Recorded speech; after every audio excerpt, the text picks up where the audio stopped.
अस्सलाम वालेकुम स्टूडेंट्स, मैं हूं मोहम्मद तलहा। आप लोग देख रहे हैं तलाश फेस एकेडमी।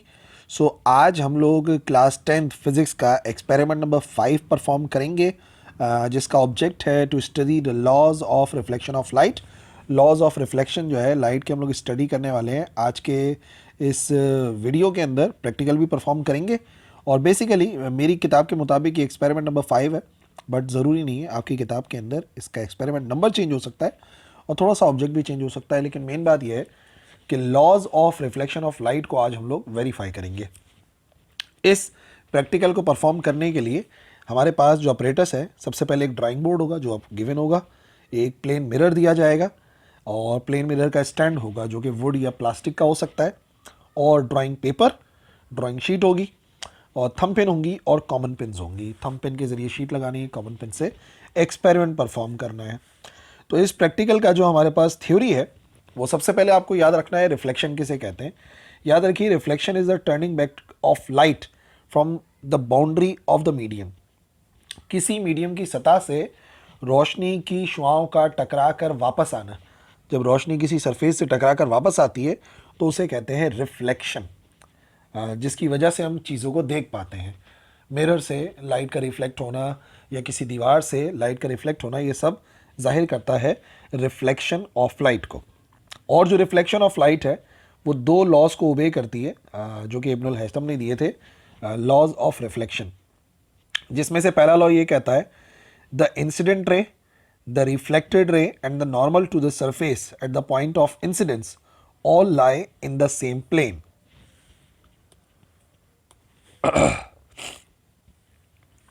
मतलब कि अगर किसी सरफेस से लाइट रिफ्लेक्ट हो रही है तो देखिए, टकराने वाली एक लाइट होती है जो आके टकराती है, उसे कहते हैं इंसिडेंट रे। ठीक है, फिर यही रे सरफेस से टकराकर वापस जाती है। ठीक है ना, ये कोई भी सरफेस हो सकती है। लेट से किसी मिरर की सरफेस है तो लाइट जो है वो इससे टकरा के रिफ्लेक्ट बैक हो जाएगी, टकरा कर वापस जाएगी, और वापस जाने वाली रे को कहते हैं रिफ्लेक्टेड रे। और एंगल को मेजर करने के लिए हम यहाँ पर एक नॉर्मल बनाते हैं, सरफेस के नॉर्मल, यानी कि एक ऐसी लाइन जो कि सरफेस से 90 डिग्री एंगल बनाती है। उसका तरीक़ेकार मैं आपको प्रैक्टिकल में सिखाऊंगा भी अलग से, पर कुछ इस किस्म की होती है वो नॉर्मल लाइन, और वो इस पॉइंट से तीनों के तीनों गुजरते हैं, जिसे कहते हैं पॉइंट ऑफ इंसिडेंस, जहाँ पर ये तीनों चीज़ें जो है कंबाइन हो जाती हैं। ये है इंसिडेंट रे, ये कौन सी है? ये है रिफ्लेक्टेड रे, और जो तीसरी है ये वाली लाइन, इस लाइन को क्या कहते हैं? इस लाइन को कहते हैं नॉर्मल, क्योंकि नॉर्मल टू द सरफेस होती है। और पहला लॉ ये कहता है कि लाई करती है ऑन द सेम प्लेन। जाहिर सी बात है, एक ही सतह पर लाई करती है। अगर मिरर पर हो रहा है तो ये तीनों की तीनों रेज मिरर पर लाई करेंगी। अगर दीवार से रिफ्लेक्शन हो रहा है तो ये तीनों की तीनों जो रेज हैं वो दीवार पर लाई करेंगी, यानी कि प्लेन सेम होता है, एक ही एक्सिस के अंदर होती हैं। और मेन जो हमने वेरीफाई करना है बेसिकली, जो लॉ इस प्रैक्टिकल के अंदर, वो है द एंगल ऑफ इंसिडेंस। जो एंगल ऑफ इंसिडेंस है वो हमेशा बराबर होता है एंगल ऑफ रिफ्लेक्शन के। What is angle of incidence? Incident ray और नॉर्मल के दरमियान में जो एंगल बनता है, जिसको हम एंगल आई से शो करते हैं, इसे कहते हैं एंगल ऑफ इंसिडेंस। और जो नॉर्मल और रिफ्लेक्टेड रे के दरमियान में एंगल बनता है, इसको एंगल आर से शो करते हैं और इसे कहते हैं एंगल ऑफ रिफ्रैक्शन। कहने का मतलब यह है कि जिस एंगल से लाइट किसी सरफेस से टकराती है उसी एंगल से वापस चली जाती है। जाहिर सी बात है, प्लेन सरफेस की बात हो रही है, तो एंगल आई हमेशा एंगल आर के बराबर होता है। ठीक है जी, इसको प्रूफ करेंगे with the help of plane mirror. हमारे पास जो है ना, ये लॉज ऑफ रिफ्लेक्शन प्रूफ करने के लिए एक मिरर मौजूद है, प्लेन मिरर। उसकी मदद से हम इन लॉज को वेरीफाई करेंगे। तो अब सबसे पहले एक काम कर लो कि ड्राइंग बोर्ड के ऊपर जो है ना, आप थंब पेन की मदद से एक ड्राइंग शीट को अरेंज कर लो। ये मैंने जो है ना ड्राइंग शीट लगा दी है ड्राइंग बोर्ड के ऊपर। और वैसे आपने 3 फिगर्स बनानी है, एक इधर बनाओगे, एक इधर बनाओगे, एक इधर बनाओगे, लेकिन मुझे एक फिगर बनानी है तो मैं उसको तकरीबन दरमियान में बना दूंगा। और एक और बात, मैं यूज़ कर रहा हूँ पॉइंटर को, लेकिन आप लोगों ने पेंसिल से ही ड्रॉ करना है। मैं इस वजह से यूज़ कर रहा हूँ कि थोड़ा सा क्लियर आपको वीडियो में नज़र आ जाएगा इमेज। तो मैं यहाँ पर सबसे पहले एक स्ट्रेट लाइन बनाऊँगा, आप लोग इधर साइड में कहीं पर करके बना लेना। इस स्ट्रेट लाइन का मकसद ये होगा कि जो मैं प्लेन मिरर यूज़ करूँगा वो मैं इसी के ऊपर रखूँगा। हमें एक प्लेन मिरर गिवन है, ये एक प्लेन मिरर आ गया, और एक जो है वो वुडन फ्रेम होगा या प्लास्टिक का फ्रेम होगा, जिसमें जो है आप इस प्लेन मिरर को अटकाओगे। तो मैं क्या करता हूँ, मैं यहाँ पर एक प्लेन मिरर को इस तरीके से रखना चाहूँगा, ऐसे रख दूँगा। ठीक है जी। लेकिन हाँ, एक टिप बता रहा हूँ, ये काम कर लोगे थोड़ा बेहतर रिजल्ट आ जाएगा। आप तकरीबन इसके दरमियान से ना, ताकि फिगर क्लियर नज़र आए, आप एक रे बना लो इंसिडेंट, बिल्कुल सीधी भी ना हो, ऐसे भी ना हो, तकरीबन दरमियान में हो, ताकि फिगर भी अच्छी बन जाए, क्लियर बन जाए। तो यहाँ से मैंने एक स्ट्रेट लाइन बना ली। ये वो इंसिडेंट रे है जिसको मैं कंसिडर करूँगा, और रेज इसी से ही जो है वो जाती हुई मुझे ड्रॉ करनी है। अब ये जो लाइन बनाई है ना, इस लाइन के ऊपर वुडन फ्रेम को रख के इस तरीके से मैंने एडजस्ट कर लेना है, ठीक है। और ये जो लाइन लगाई थी, इस लाइन का मकसद ये है कि इसके ऊपर मैं 2 पिन्स को एडजस्ट करूँगा। एक ये वाली पिन लगा दी, एक ये वाली पिन इधर लगा दी ना, ठीक है। इसको मैंने लाइन पे लगा देना है। ये पहले मैंने इसी वजह से लाइन बनाई है, वरना आमतौर पे पहले पिन्स लगाते हैं फिर लाइंस बनाते हैं, लेकिन लाइन में ये हो जाएगा, कंफर्म हो जाएगा कि पिन जो है मैं सही तरीके से लगा दूंगा उसी स्ट्रेट लाइन के ऊपर, ठीक है जी। अब आपने एक काम ये करना है, आपने मिरर के थ्रू इन पिन्स को देखना है। अब जब सामने से देखोगे ना, तो आपको कुछ इस किस्म का सेटअप नज़र आएगा कि इस तरीके से प्लेन मिरर के अंदर जो है 2 पिन्स हैं, और उन्हीं दोनों का इमेज जो है वो आपको नज़र आएगा इन द प्लेन मिरर। लेकिन अब आपने क्या करना है, अगर ये पिन्स आपने लेफ़्ट साइड पे लगाई हैं, तो आपने राइट साइड से इसको ऑब्ज़र्व करना है, और राइट साइड से उस एंगल पे जाके ऑब्ज़र्व करना है जहाँ पे वो दोनों पिन्स एक साथ आ जाएं। आप नोट करो कि जैसे ही मैं इस तरफ आता हूँ, तो अब वो दोनों पिन्स जो है उनका इमेज मुझे एक साथ नज़र आ रहा है, ठीक है ना, एक ही लाइन में नज़र आ रही हैं। ये जो दोनों पिन्स का इमेज नज़र आ रहा है बिल्कुल एक लाइन में, और जैसे ही मैं दूर कर रहा हूँ ये अलग हो रहा है। तो अभी जो इमेज नज़र आ रहा था प्लेन मिरर में, वो जैसे ही एक लाइन के अंदर आ जाए तो उसकी सीध में, अच्छा पिन्स थोड़ी बहुत टेढ़ी मेढ़ी हो सकती हैं, लेकिन आपने ये करना है कि उनकी जो बेस हो एटलीस्ट वो एक लाइन में आ जाए।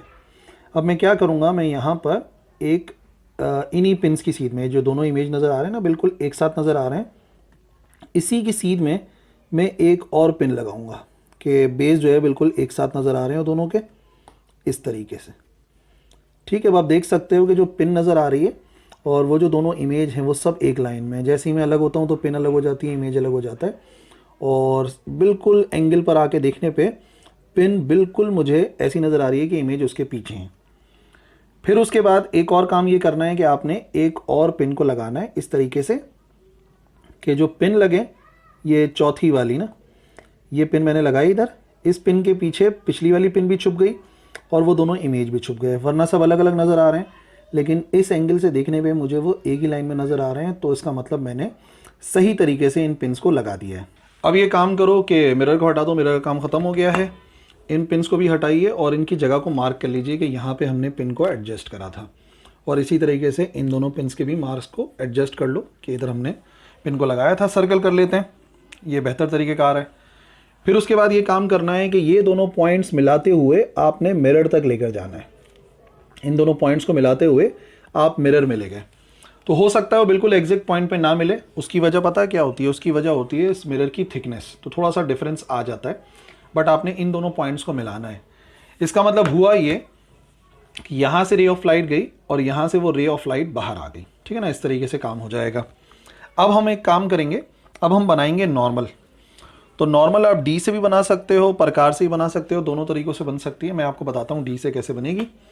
सबसे पहले आपने डी को इस तरीके से रख देना है कि जो पॉइंट ऑफ इंटरसेक्शन था दोनों का, वहाँ पर हमारे पॉइंट का हमारा जो ये डी है, इसका ये वाला पॉइंट आ जाए, इक्विलिब्रियम पॉइंट। और फिर क्या करना है, 90 डिग्री पे एक निशान लगा लेना है।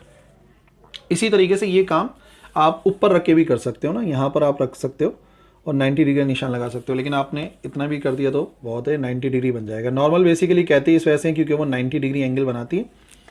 तो अब क्या करेंगे, अब with the help of straight line हम जो है यहाँ पर एक नॉर्मल ड्रॉ करेंगे। बस ध्यान रखना नॉर्मल जो है वो डॉटेड बनाना, ताकि वो रे से थोड़ी सी अलग दिखे, ठीक है। तो यहाँ से हमने क्या करा, हमने एक नॉर्मल लाइन ड्रॉ कर ली, ये आ गई नॉर्मल। नॉर्मल का मकसद होता है एंगल को मेजर करना। तो अब ये इंसिडेंट रे थी, इंसिडेंट रे से नॉर्मल तक का जो एंगल होता है उसे एंगल ऑफ इंसिडेंस कहते हैं, एंगल आई से शो करते हैं।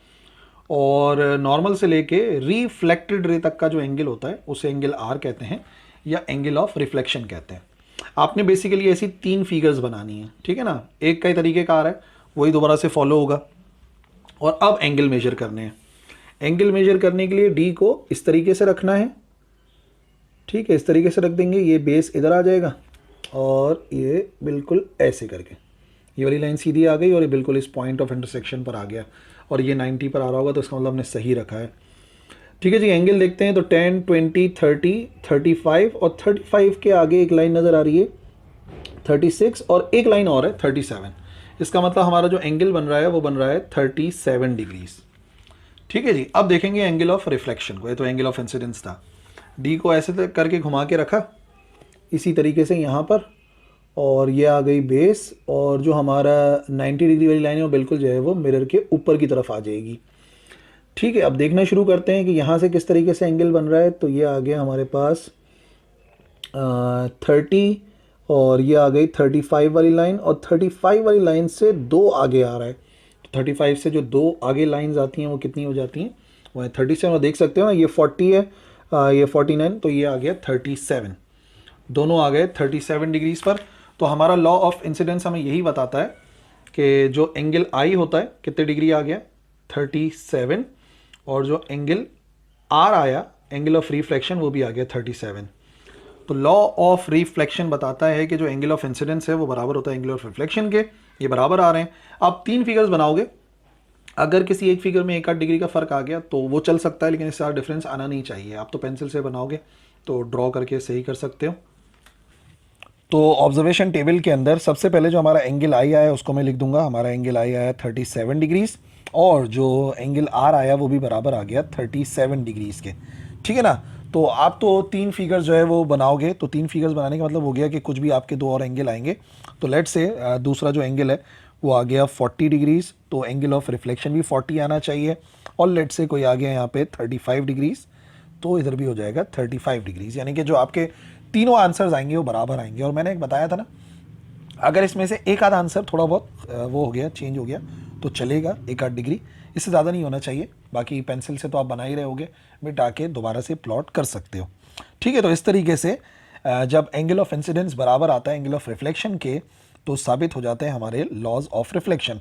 तो बात यह है कि incident ray, reflected ray, normal लाई करते हैं सेम प्लेन पे। इधर थोड़ा ख़राब नज़र आ रहा है, ऊपर लिखा हुआ था। और एंगल ऑफ इंसिडेंस यानी कि एंगल आई बराबर होता है एंगल आर के। तो इस तरीके से आप रिजल्ट लिख दोगे, और तीन फिगर्स जो बनी हुई होंगी आपकी ड्राइंग शीट पे वो आपका मेन प्रैक्टिकल होगा। ठीक है जी, तो आई होप आज का जो प्रैक्टिकल है मुकम्मल तौर पे आपको समझ में आ गया है। और कोई भी कन्फ्यूजन है तो आप पूछ सकते हो कमेंट सेक्शन में, मैं इंशाल्लाह रिप्लाई करूँगा।